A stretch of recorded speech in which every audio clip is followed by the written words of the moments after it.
Hi, I'm Terrell Turner, the host of the Business Talk Library, and today I have another great interview on. And it's always a pleasure to meet entrepreneurs and business owners that have very interesting businesses because, being an entrepreneur is about just finding a problem and finding a way to solve it in a way that people want to buy your product or your service. So it is a pleasure to have the CEO of Semihandmade, John McDonald, on. Welcome to the show, sir.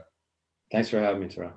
Absolutely. Now, before we jump into Semi-Handmade, tell us a little bit about your background before you started Semi-Handmade.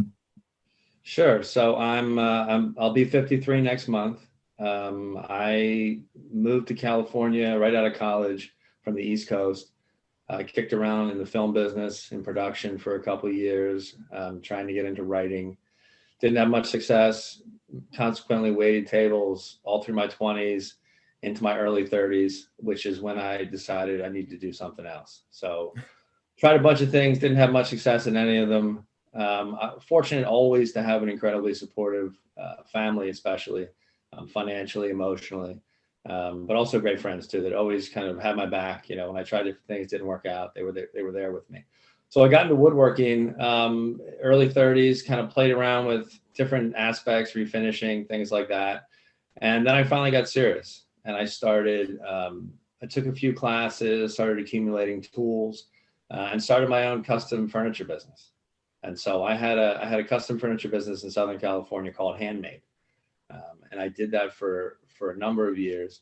And I was fortunate, I had success.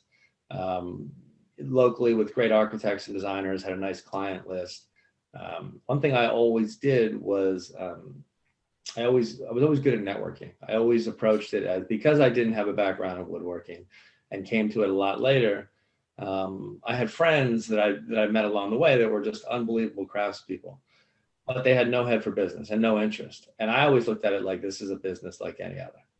And so part of my success starting out was just was networking, doing design shows, kind of getting attention that way. That was the start of blogs.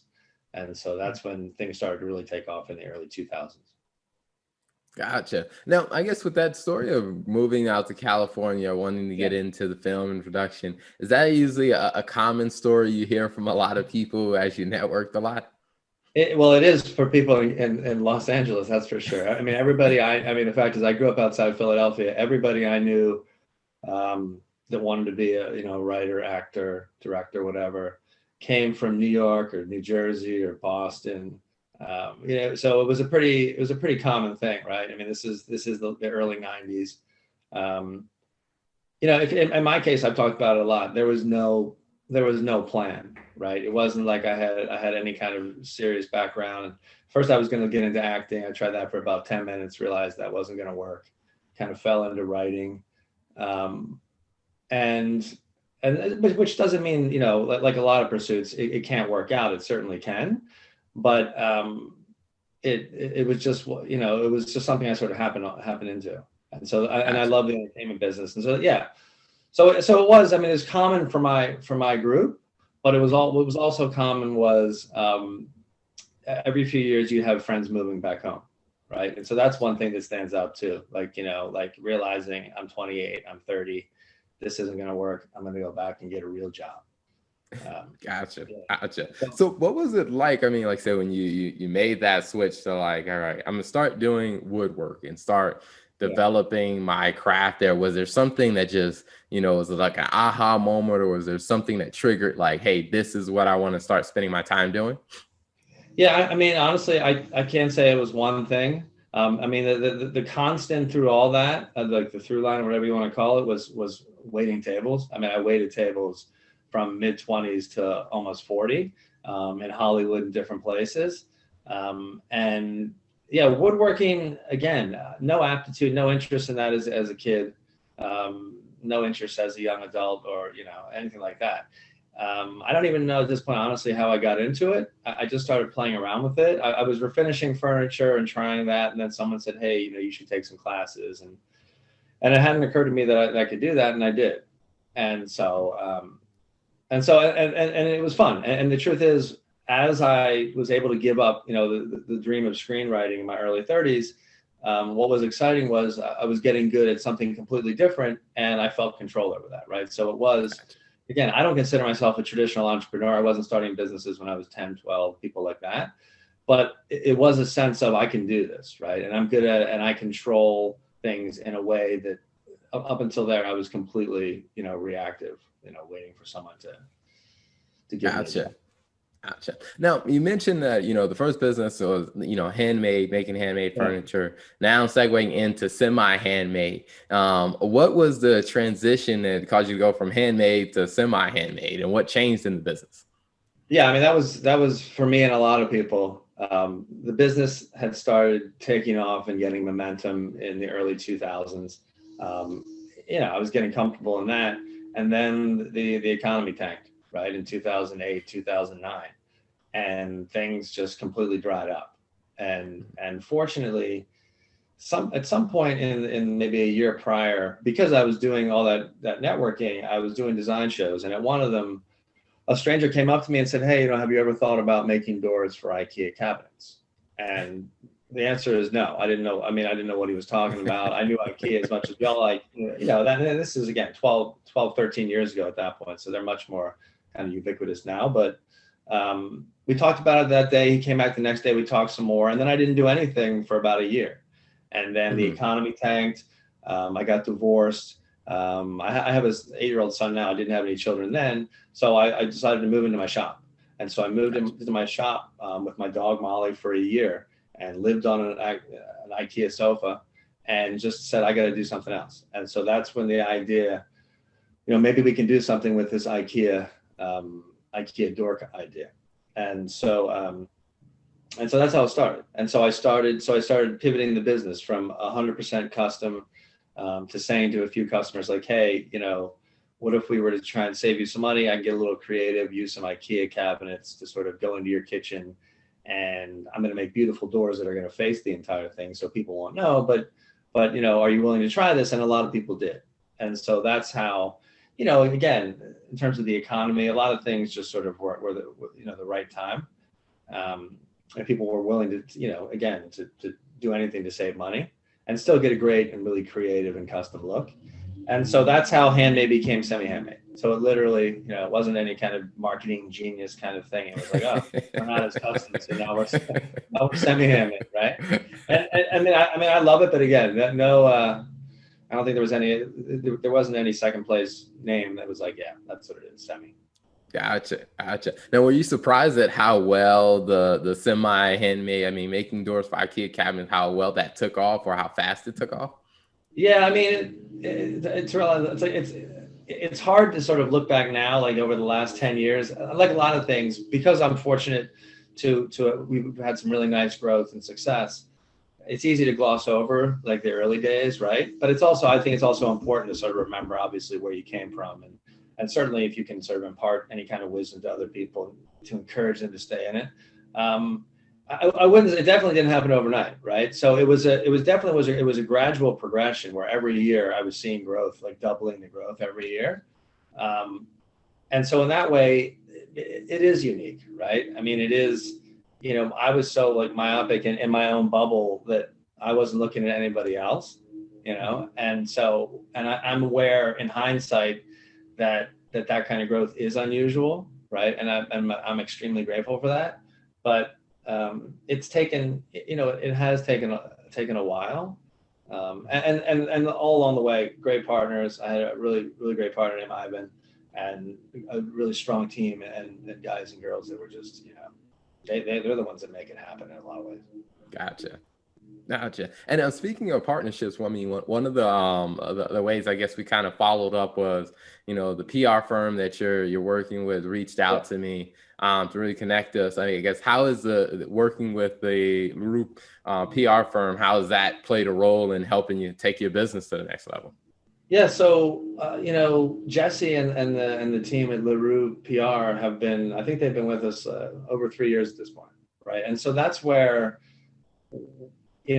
first me and then the team, we've always been different, right? Because again, that's another example of looking at this like a business. right? And so when I started out, that was sort of the beginning of blogs, 2007, 8, 9, 10, whatever.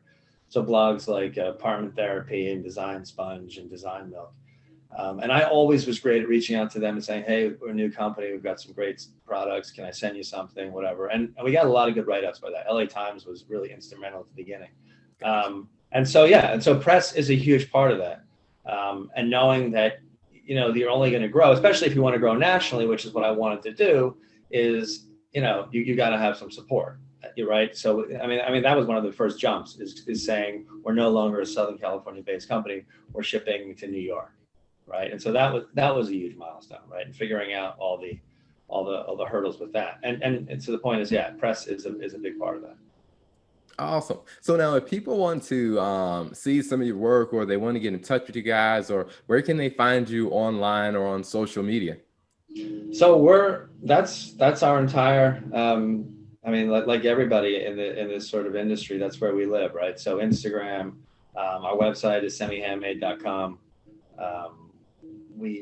And that's one of the things I'm also really proud of too, how we've grown that way, right? Very organically, through those collaborations and partnerships. So in addition to having bloggers and people like that pick us up, we worked with a lot of really good designers and influencers, right? And so collaborations with people like Sarah Sherman Samuel. But we also work with great companies. And so that's what I'm proud of too, cafe appliances and different brands like that a lot of them vastly larger than us, a company like Rejuvenation. But that's an enormous point of pride too, is, getting to a place where you're legitimate, and again, bigger brands want to work together. And so we continue to do that. Awesome. Now, before we wrap up, one question I like to ask every guest that comes on is, when you think about, your journey, and you think about, how you've navigated that, where your business is now and where it's going, what's 2 pieces of advice that you would share with other business owners? If I do it fast, can I have 3? Yeah. So yeah, I appreciate it. Yeah. So, I mean, so the first one, and this is any walk of life, and none of these things are earth shattering, but the first one is just be brave, right? So you got to be willing to put yourself out there. And that was certainly true when I was, when I started out trying to get into acting for 10 minutes, and then getting to writing. You've got to be willing to put yourself out there, right? And assume, and then the next part is to expect or assume failure, right? As much as we all want to believe that I'm going to come up, the first company I launch is going to go public or something crazy like that, and get all this investment. It almost never happens. And so being brave and being willing to sort of, acknowledge that you don't have to hit a home run the first time up, right? And the people that you admire haven't done it that way either, right? And so that's the other thing in that too, is finding other people's stories, right? Being inspired by that. That's why podcasts like this, and I love doing them, I appreciate what you're doing, is because I still love hearing the origin, founder stories, things like that. And then the last one is just to sort of is to sort of stay humble, right? I mean, we all want to be successful, and hopefully we will, but it's also having, humility, but also the sort of, self-awareness to say, like, as much as I'm struggling, right? And maybe you are, and it could be real, and it's not to dismiss it. The reality is there are guys and girls that have it so much harder, right? I mean, like my story, I haven't gone that deep into it. It's a good story, but I'm always blown away by people every day that have better stories than me, right? That have overcome so much more and accomplished so much more, right? And so I think that's the 3 things is, like, be brave, expect failure, and stay humble. And know that, again, we're fortunate, any business, big or small, man, if you keep the lights on, that's unbelievable, right? And I have so much more appreciation for that, right? Like, it just sounds so dismissive, mom and pop, but like having a business and having had one for about a decade, looking around and seeing like family businesses that have been around for 30, 40 years, that's incredible, right? I mean, like, and they're not, enormously profitable, and that's not why they're doing it. Like a local sandwich shop or an electrician or whatever, that to me is like real accomplishment. And so, yeah, I mean, that's what I would impart on people, is just, basically. Gotcha. Gotcha. Yeah, I would definitely second that. I mean, for myself, as a as a CPA and do CFO consulting with small businesses and startups. I mean, if you can keep your lights on for Yeah. 15, 20, 30 years, like that's a huge accomplishment. No, it is. And obviously, the world changing in the last 6 months and making that even more, more true. But yeah, I mean, it is. Again, I had no idea until I got into it that just the obstacles and stuff. But also, again, I'm fortunate that I'm in a really comfortable space. We've brought in an amazing team in the last 2 months to really help me. And that's been a huge bonus too, is being able to step back and bring in people with a lot more experience and bandwidth to really make the team even better. Awesome. Well, John, thank you so much for your time, coming on, sharing a little bit more about the semi-handmade story, about, your journey in entrepreneurship and the advice that you shared. Really appreciate having you on the Business Talk Library. My pleasure. Thanks again, Troy. Thank you for tuning in to the Business Talk Library. If you like our content, be sure to follow us on social media. And if you want to see more of our exclusive content, you can subscribe and become a member on patreon.com/Business Talk Library. Hey, the Business Talk Library is the place where business makes sense.